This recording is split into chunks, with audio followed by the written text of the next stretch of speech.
Good morning again.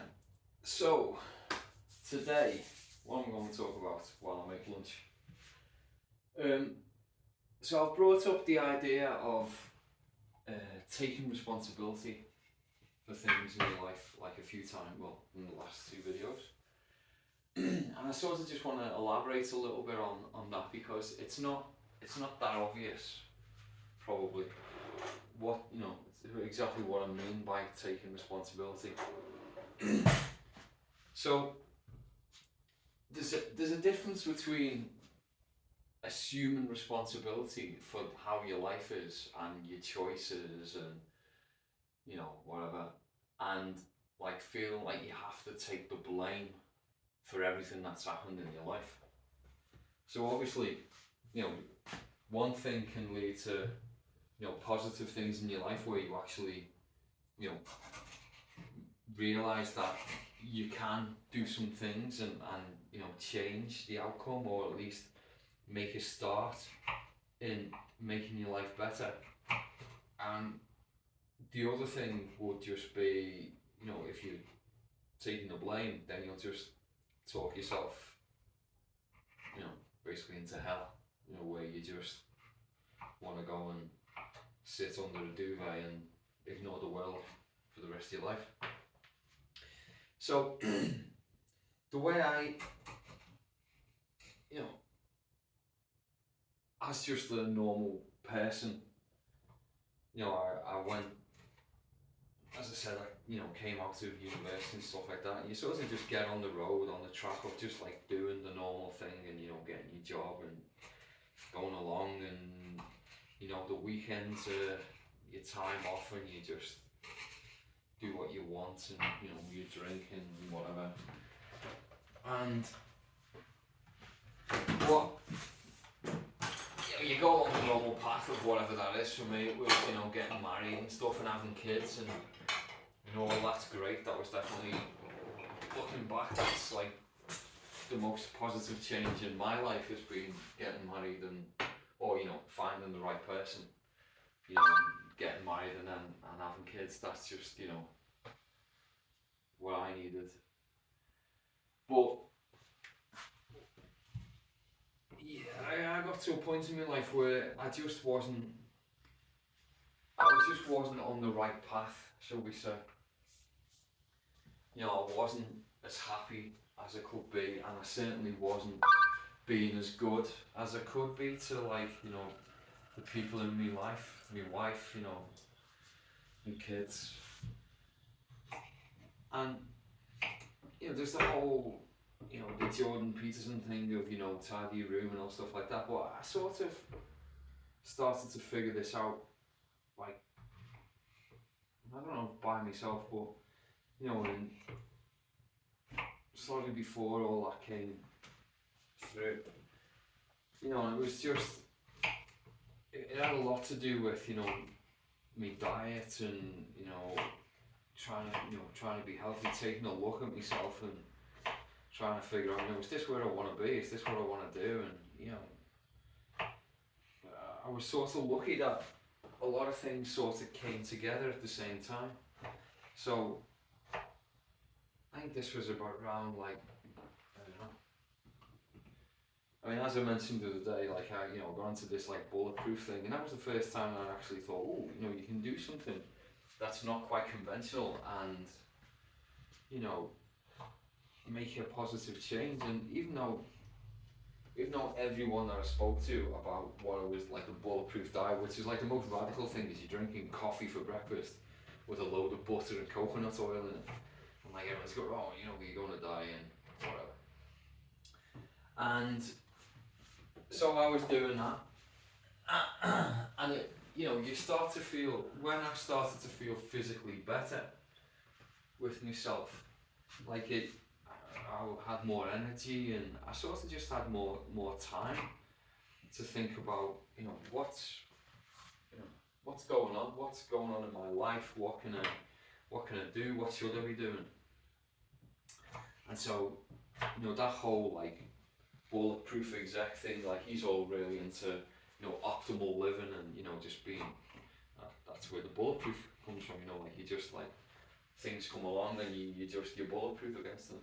And so he's kind of like, he's a biohacker, but he's got a lot of time for things like meditation. And so I got into meditation, and I was, meditating, and I have been doing some form of meditation now every day for, I don't know, ages, like, over, well, about 10 years, something like that. And I found it really helpful.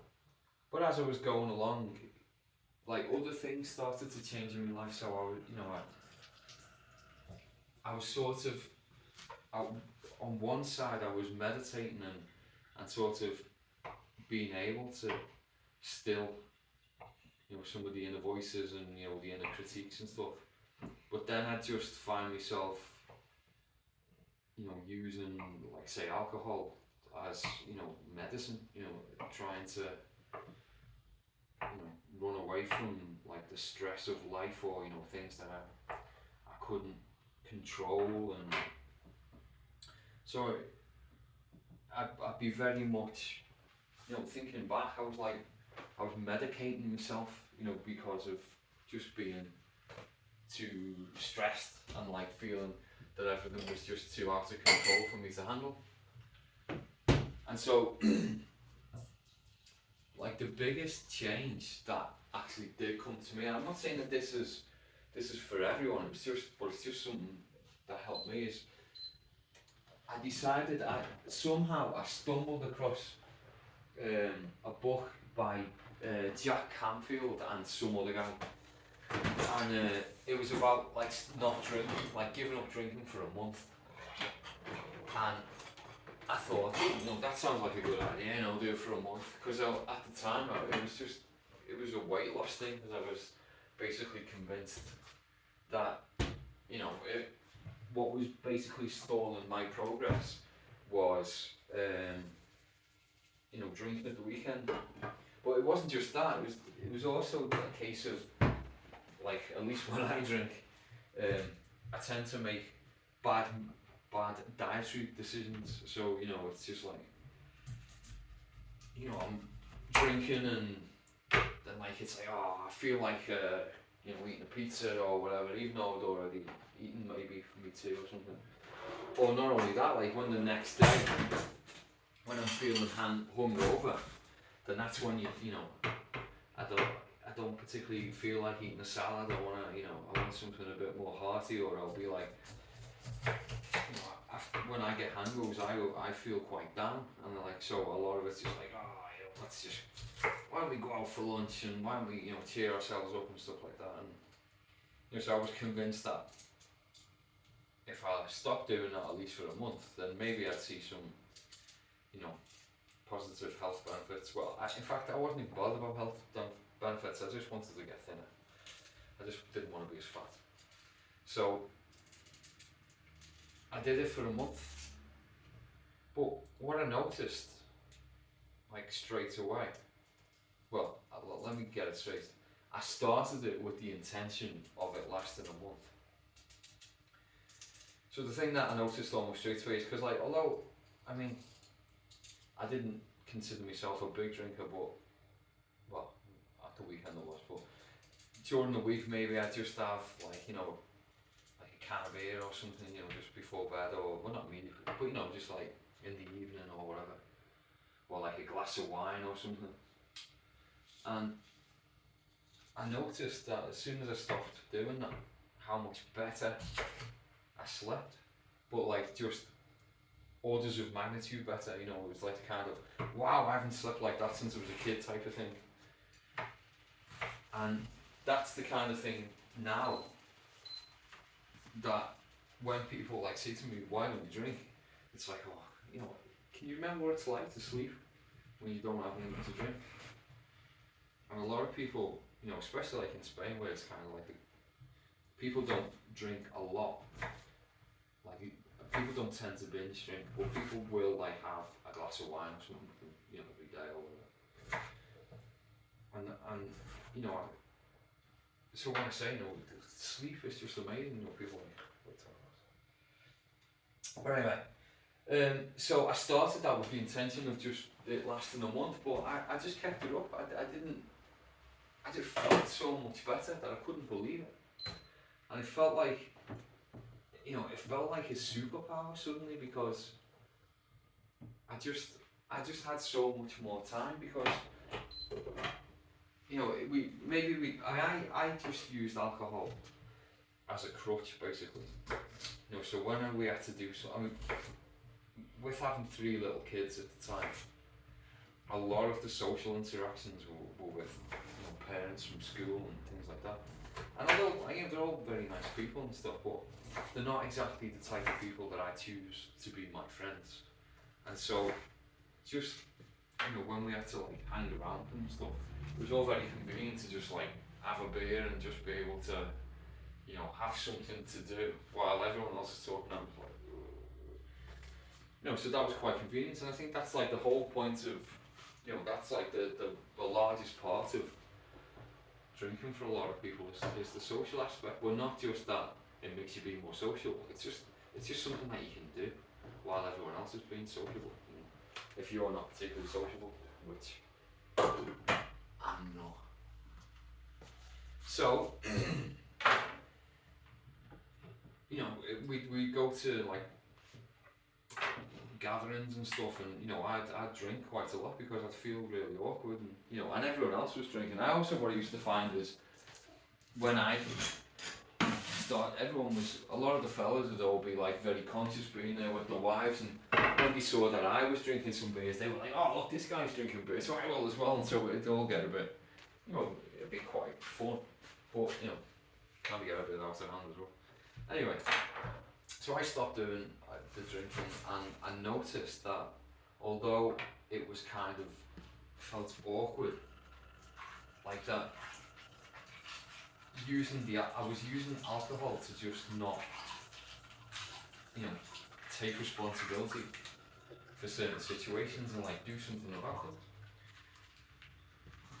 As a quick aside, what I also noticed, what was great, is that if I had to go to I still had to do these things, but what I liked was the fact that I'd think, well, this is a kid's thing, we'll be done by about 10, and I won't be wrecked. I can just go home and do something that I want to do, like read, or play the guitar or drums, or do stuff. I can still be productive, and so that was a great thing as well. So I stopped drinking, and then the next thing that I found was, well, now that I don't drink, I can get up early and do stuff before the kids get up. So my kids, especially my son, but all of them have always been very early risers. So that meant that I've always been the one. Because there's there's only 2 years between each one, so for 6 years I was changing nappies, and there was obviously, while my wife was pregnant with the second and the third, the first and second still needed looking after, so she'd look after the newborn baby thing, and I'd look after the others, and that just carried on. So basically I'm the get up in the middle of the night dad, and I'm give them breakfast and all that good stuff. But if you want to actually get anything done, it means that you can't do it in the night because you're going to get up early with the kids. So it's just easier for me to just go to bed early and get up early. But these are the kind of things that you can't do. Or at least, it's not that you can't do, but you don't, if you can't get up early to do something like read and be tired, it just doesn't work. You'll just fall asleep. So, I started going to bed early, which in Spain, I'm in bed by about 10:30, which for Spanish people it's just ridiculously early. It's what's the point? You might as well just not get out of bed if you want to go to bed so early. And and I still do that. I still get up early, which is why it's 11:30, and I'm cooking lunch, because I'm starving because I have my breakfast at like 5 o'clock in the morning. So, anyway, where I'm going with this is, bit by bit, I sort of got into a virtuous cycle of, you know, early to bed, early to rise, and you know, have more time for reading and, you know, looking into things that I'm interested in, and, you know, just, you know, I'd have time because I'm not drinking, and I've got more time to do exercise and things like that. Because now, don't don't take me the wrong way on this. I'm not saying that everyone should give up drinking. What I'm saying is, for me, drinking was a big time sink. It was just taking up too much time. It was just, you know, I've got other things in my life that I'd rather do, and drinking was just getting in the way. I mean, maybe if I was like the kind of person who like had worse hangovers, or, you know, wasn't productive, or I don't know, maybe I could have just so I mean, where I'm going with this is because I was like very functional even when I was drinking. It wasn't something that I'd say, oh, I'll only leave this for the weekend. You know, I'd quite happily, because I've worked from home for like almost the whole of my career, and so, you know, I could easily just have a beer or two at lunchtime, and, you know, I'd still be functional. I'd still, you know, I could still go to meetings, I could still do stuff, and everything was great. So maybe if I wasn't that type of person, then maybe I would have just done stuff at the week, just drunk at the weekend, and then it wouldn't have been such a big deal for me to be drinking. But anyway, after giving that up, knocking it on the head, it's just made such a positive difference in my life. But obviously I'm saying that that's just for me.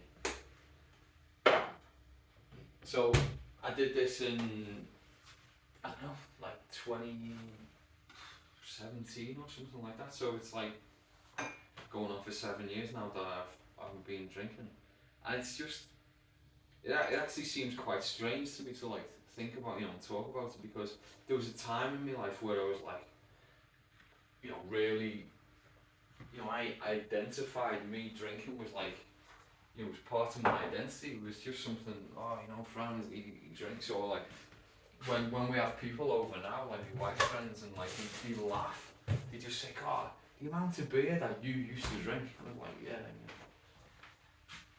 And, you know, when I first started, obviously I gave it up for a month.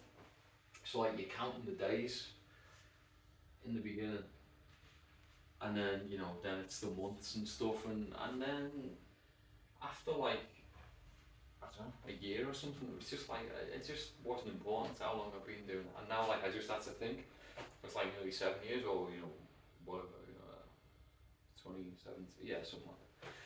It's, you know, and I can't really see myself ever going back to drinking, because it's not the things that I thought it would be. The reason I don't want to drink is because, like, how well I sleep. I mean, I still sleep really well. You know, I wake up in the morning, even though it's like 5 o'clock, and it's just like, right, let's get up and let's do stuff. And it feels great. I feel like I'm on a mission, you know what I mean? It's like, you know, it's exactly what I want to do. And so, that, for me, was me taking responsibility for like a situation that I was in. It was like the thing that I could do something about. Or it was like, even though it wasn't the thing that was like ruining my life or anything, but it was something I could just say, right, I can change this, I can do something, let's give it a go, let's see what I can do. And so, it's just like the most positive thing that I could possibly have done. But also, I think I really feel like I dodged the bullet giving up drinking. Because knowing what I'm like, you know, during the whole like lockdown thing, I was just totally the candidate to become like a full-blown alcoholic. That's just what I would have done.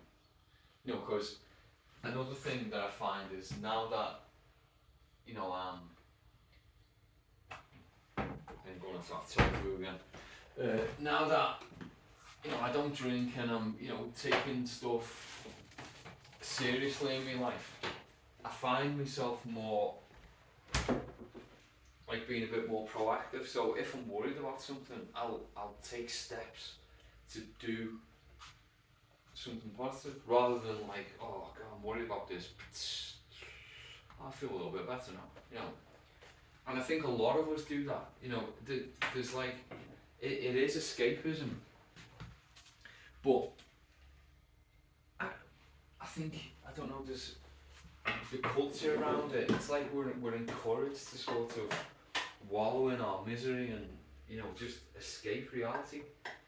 Whereas, you know, there's a lot of things that we can actually do to make our life better. So like meditation. So I got much more into that after I stopped drinking, because obviously I'm not sitting there with a hangover in the morning trying to like meditate myself into a better mood. And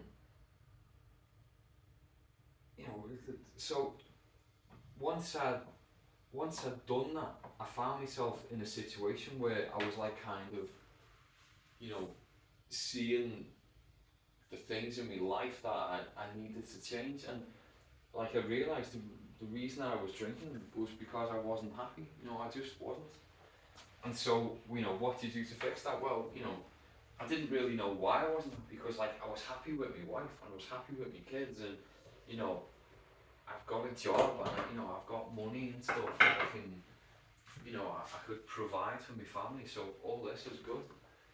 But I just wasn't, there was just something missing in my life.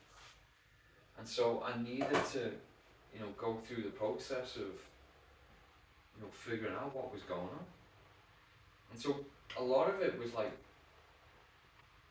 you know, I don't know if I don't think I particularly suffered from like exceptional anxiety or anything like that. But, you know, there was times when I'd get, you know, I don't know, you doing something at work and there's, you know, a deadline and you're getting, oh no, I don't know how to do this, and you know, I'm a remote worker, so I'm always like worried that, oh, you know, maybe I'll get like the sack because someone else can, you know, you'd rather keep someone there, you know, because like I'm a contractor, so you know, I'd always be the first one out, you know, if when things get a bit tight financially, then it's just like, well, we've got to get rid of all the contractors.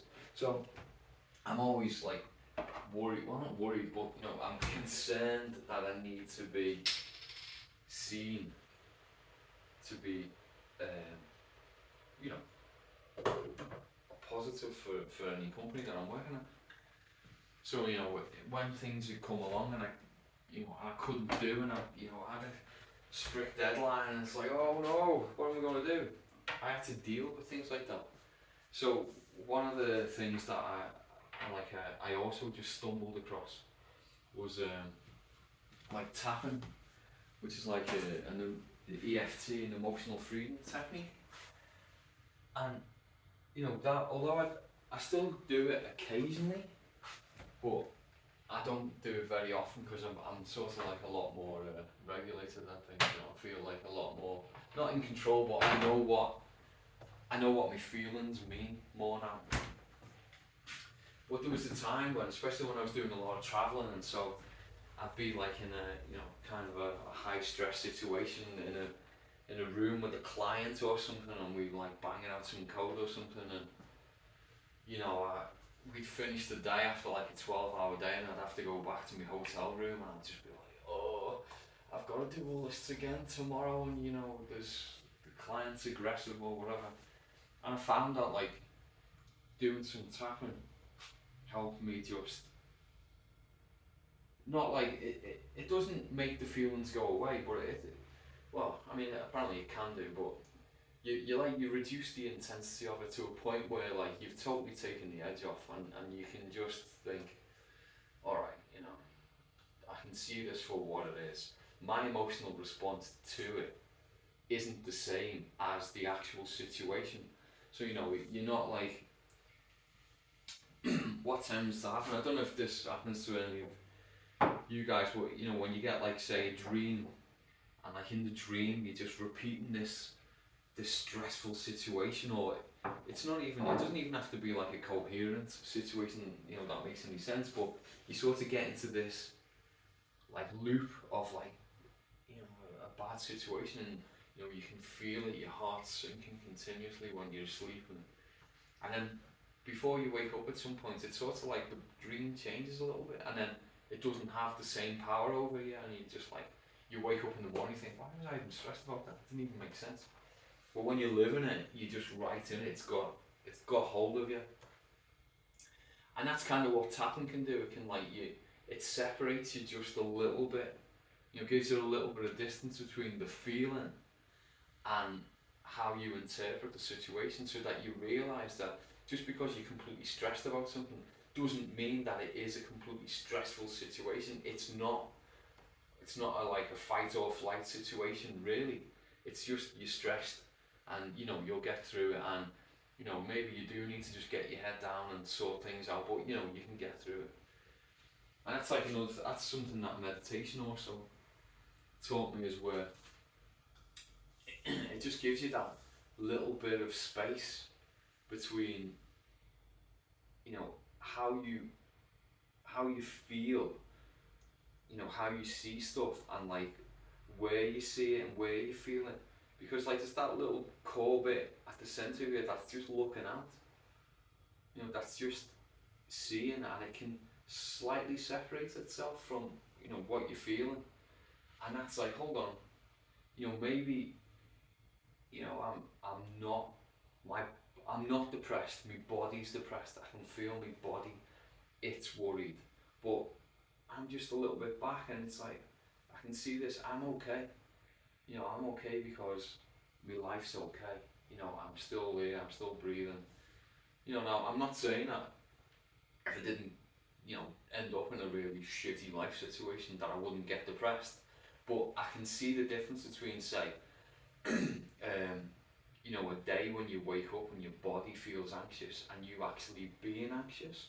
It isn't until you actually experience it and really maybe like practice it, you might not believe me, but there is this little gap that you can just like get a cigarette paper in between what you physiologically feeling and also what your mind is seeing, and that's just, once I manage that, that's just like a massive change for me, because I can see that I don't have to be, I'm not at the mercy of my feelings and my emotions all the time. There's things that you can do to sort of, take a little step back. I mean, even stupid, silly things. Like I don't know where I found this, but I think it might have been, it'll be on some podcast or something, I don't know. And there was a thing called like Zen 12 meditation. And I think it's just like, you can, if you just type in Zen 12 meditation on YouTube, you'll find like it's like 12, it's a course of 12 or something, but the first one's free and it's like 12 minutes. If you just sit there and listen to that on headphones, it'll just completely change your mood. It's just like, I still do it occasionally now, and it's just like, wow, it just makes you feel so much better. It's like like binaural beats or something like that. And it does put your brain in a different state. It is like meditating, even though you don't have to do any meditating. And it's just, these are the things that prove to you that you can change how you feel by doing things that are like, you can change a feeling that feels completely personal, like you're feeling a bit, you're feeling quite down, and then you can listen to some sounds and that goes away. And so once you've done that like a few times, then it makes you realise that not everything that you feel is so, is actually true. Just because you feel like you're in a desperate situation doesn't mean that you are. Just because like you're completely stressed out about something doesn't mean that you should be. Because that's another thing. It's like, I tell my kids this all the time. You know, it's like when they're stressed about something, and invariably they're stressed about something that you can't change, and that's why. I mean, let's face it. When you get stressed about something that you can't change, it could be the most stressful thing. It's like, it's completely out of my hands. What am I going to do? But on the other hand, it's like, well, I just need to let this go because I can't do anything about it. So why am I, you know, beating myself up about something that I can't do anything about at all, like at all? And so, you know, that's like the fundamental, point of Stoicism, isn't it? You know, it's like, know what you can change and what you can't, and don't stress about stuff that you can't change. I mean, somewhere else I heard this, and I always say this to my kids, is some quote that's something like, pain, I think it's a Buddhist quote, pain is inevitable, but suffering is optional. And that is just so true. You know, there's just so many things that you can decide, or like, you just say, I am not going to suffer this. I'm just going to have to put it to one side. I'm not saying it's good, I'm not saying that it's not going to be a problem in the future, but right now I cannot do anything about it, and I'm just going to have to leave it over there. And that's just, that is also something that you can do. Once you've taken responsibility, you can do that because you've seen it, you've acknowledged it, and you're like, what am I going to do about this? I can't actually do anything about this, so I'll just have to put it over there. And once you get in the habit of doing things like that, then like when things come in that you can do something about, you know the difference. It's like, well, I've got all this, and it's worrying me. So it's like, okay, well, that part I can't do anything about, and this bit I can, and I'll just use my energy on this bit. And that, if you can put that in practice in your life, it does make you happier. It just does. So anyway, my lunch is ready, and it's today. So I had to use tofu again because I forgot to get something out of the freezer. What have we got? We've got bok choy. I think it's called bok choy, which was annoyingly left too close to the back of the fridge. Cauliflower and kohlrabi, which I just can't get enough of. I've put some lentils in here and some tofu. Bit of thyme, bit of, what was it? Soy sauce. And this is a very full plate, but there's probably not that many calories in it, so it's not like it's easily well under, I don't know, it's probably what, 200, 300 calories, something like that. Not that anyone cares, I don't care. Anyway, so that's me, so we'll talk next time.